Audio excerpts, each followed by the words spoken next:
আসসালামু আলাইকুম। আমি জান্নাতি সিলেট থেকে বলছি। কাছে দূরে দেশ এবং দেশের বাহিরে যে যেখান থেকে আমার ভিডিওটি দেখছেন, আশা করছি আল্লাহর রহমতে সবাই ভালো আছেন। আমরাও আলহামদুলিল্লাহ ভালো আছি।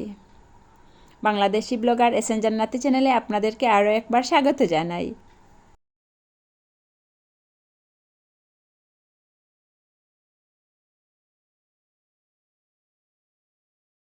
আজ অনেক দিন হয়ে গেল ভিডিও দিতে পারছি না। এজন্য অনেক আপুরা জিজ্ঞাসা করেছেন কেন ভিডিও দিচ্ছি না। ভিডিও যে কারণে দিতে পারছি না, সেই কারণগুলো দিয়ে আজকে একটা ভিডিও বানিয়েছি। আশা করছি দেখলেই আপনারা সে কারণটা বুঝতে পারবেন।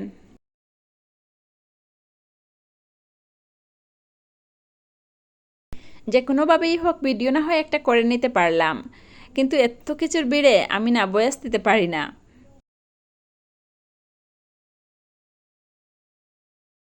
আমার ভাইয়ের একটা ছেলে হয়েছে। মা এবং নবজাতক দুজনেই ভালো আছেন আলহামদুলিল্লাহ। তো তার দ্বিতীয় অভিভাবক হলেন আমার ছেলে মেয়ে। ও আমাদের বাসায় আসবে, কোথায় ঘুমাবে, কোথায় রোদ পোহাবে, কার কুলে কখন উঠবে, এসব কিছু ওরাই ডিসাইড করছে। ওরা এখনও ক্লিনিক থেকে বাসায় আসেনি। তো ওদেরকে দেখার জন্য বাসায় এসেছে আমার মামাতো বোন। মামাতো বোন বললে মনে হয় যে সম্পর্কটাকে হালকা করে ফেলছি।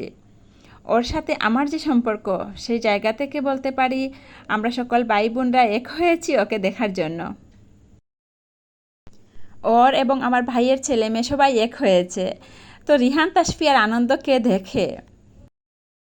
আসলে এরকম বিশেষ কোনো কারণ ছাড়া সবাই একসাথে হওয়াটা এখন খুব কঠিন বিষয় হয়ে গেছে। তো বুঝতেই পারছেন এসবের মাঝে ভিডিও করার সুযোগ ছিল না। আমরা ওদেরকে মুখে তুলে দিয়েও খাবার খাওয়াতে পারি না, কিন্তু তাসফিয়া ওদেরকে কিছু আপেল কেটে এনে দিয়েছে। এগুলো আর আকারাকারি করে খাচ্ছে। ওদের খাওয়া দেখেই বোঝা যাচ্ছে ওরা এখানে আপেল খাচ্ছে না, আনন্দ কুড়াচ্ছে। দোয়া করি সকল বাচ্চাগুলো এভাবেই যেন আনন্দ উল্লাসে থাকে সারাটা জীবন।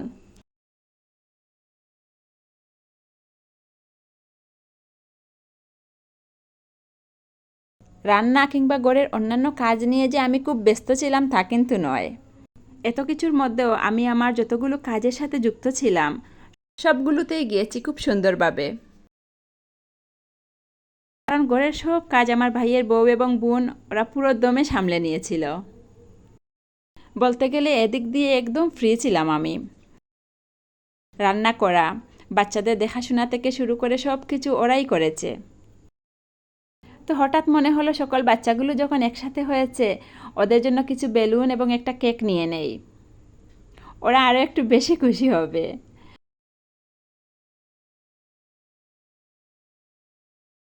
কাজ থেকে আসার সময় ওদের জন্য একটা কেক নিয়ে আসলাম। কি যে আনন্দ পেয়েছে ওরা, দেখেই মনটা ভরে গেছে। বাচ্চারা যে পবিত্র এবং নিষ্পাপ ওদের এই গুণগুলো দেখেই বোঝা যায়। কত সহজে ওরা একে অপরের সাথে মিশে যায়। আমরা বড়রা যেখানে শুধু আমাদের ইগো নিয়েই ব্যস্ত থাকি। বাচ্চা এবং বড়দের মধ্যে এটাই মনে হয় পার্থক্য।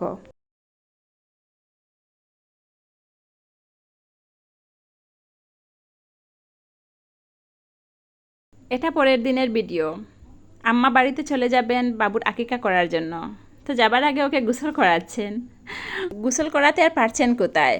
আমার ছেলে ওর সব কিছু ভিডিও করবে, ও কখন কোথায় যাচ্ছে, কি করছে না করছে সব কিছু।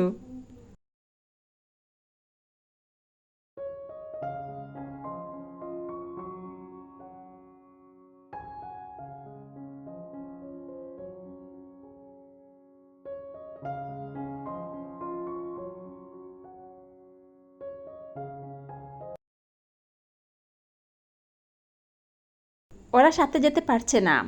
দুদিন পর ওদের চেক আপ করার জন্য ক্লিনিকে যেতে হবে, তাই এজন্য সবাই মিলে সিদ্ধান্ত নিলেন যে আম্মা ওনার ছেলেদেরকে নিয়ে কাজটা করে ফেলবেন। মানে আমার দু ভাই এবং রিহানের বাবা, ওনারা সবাই মিলে আকিকার কাজটা করে নেবেন। আর আমরা মেয়েরা সবাই বাসায় থাকবো বাচ্চাদেরকে নিয়ে। এবং তাই করা হলো।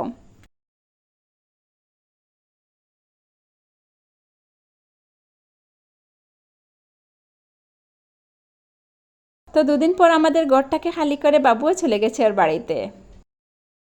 আমরা সবাই মিলে ওকে পৌঁছে দিয়ে এসেছি। থাকতে পারিনি, থাকার তো সুযোগ নেই। রিহানের স্কুল খোলা এবং আমাদেরও কাজ আছে।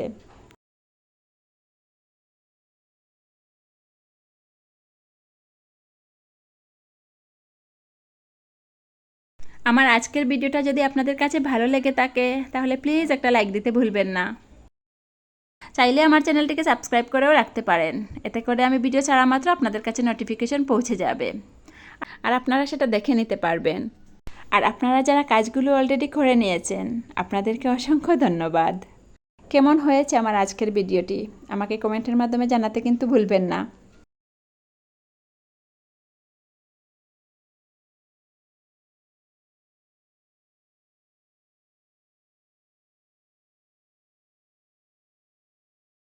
এর কিছুদিন পরই ছিল রিহানের জন্মদিন।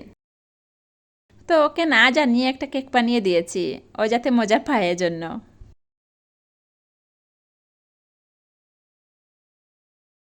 জন্মদিনে সাধারণত যে কাজগুলো করি সেগুলো তো একদম সহজ, কোনো ঝামেলা ছাড়াই করে নিতে পারবো। একটু কঠিন যে কাজ সেটা হলো ওর চাওয়া তাকে ও সুইমিং পুল যাবে, আর এটার জন্য ছুটি নিতে হয় কিংবা ছুটির দিনের অপেক্ষা করতে হয়। তো একটা সুযোগ বের করে নিয়ে গিয়েছিলাম ওকে। আপনাদের সুবিধার্থে আমি পুরো রাস্তার লোকেশনটা ভিডিওর মধ্যেই রেখেছি।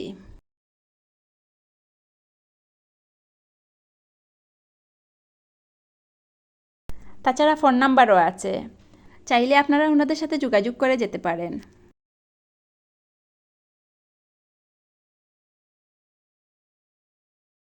এখানে ওর সময় ফিক্সড করা থাকে। নানাবাড়ির পুকুরের মতো যখন ইচ্ছা তখন উঠলে হয় না, সময় শেষ হওয়ার সাথে সাথেই উঠে যেতে হয়। অথচ নানাবাড়ির সুইমিং পুল থেকে ওকে ডাকতে ডাকতে তুলাই যায় না।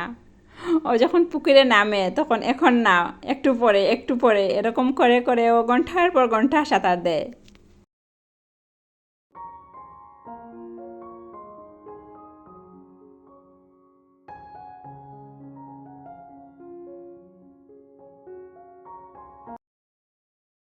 তো সময় শেষ হওয়ার সাথে সাথে আমরা উঠে এসেছি। তারপর একটা রেস্টুরেন্টে দুপুরের খাবার খেয়ে বাসায় চলে যাচ্ছি।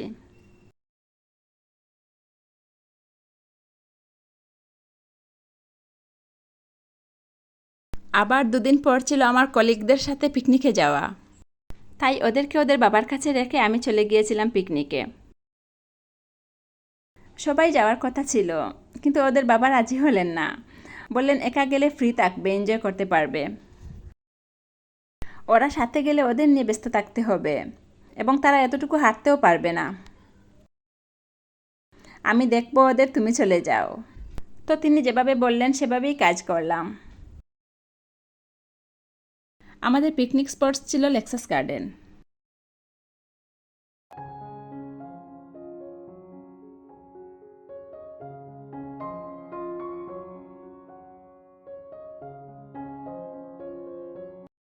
খুব এনজয় করেছি আমরা। যারা পাহাড় এবং নিরিবিলি জায়গা পছন্দ করেন তাদের জন্য একদম পারফেক্ট একটা জায়গা। এটা খুব কাছেও হবে এবং খুব ভালো হবে। সুন্দর জায়গাটা।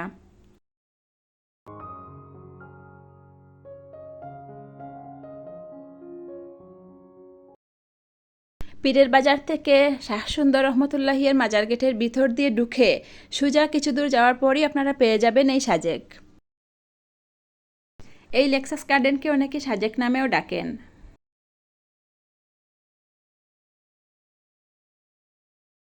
সত্যি রিহান তাসপিয়া আসলে এতটুকু হাঁটতে পারতো না ওরা, কিছুক্ষণ পরই বলতো কুলে নাও, আর তখনই সব মজা শেষ হয়ে যেত।